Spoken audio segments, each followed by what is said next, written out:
Welcome to Pindar Poetry. We hope you learned something new.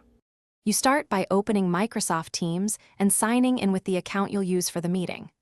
Once signed in, make sure your camera and microphone permissions are enabled in the app or browser because you'll test them later.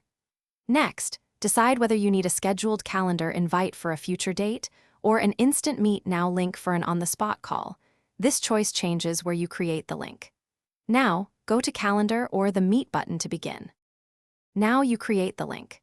If you chose Scheduled, click Calendar then New Meeting, enter a clear title, date, and time, add attendees or a distribution list, and paste a brief agenda in the details so people know why to join.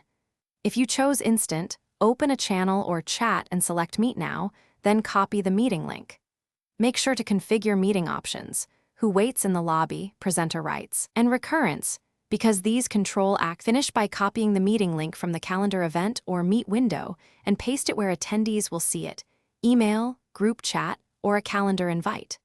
Once done, test the link on a second device or in an incognito window to verify access and confirm attendee roles like presenter or attendee. Make sure to add a reminder and any dial-in numbers. If the link won't open, check account sign-in, browser permissions, and that Teams is up to date. Those fixes resolve most problems. Thanks for watching. Consider subscribing if we helped you.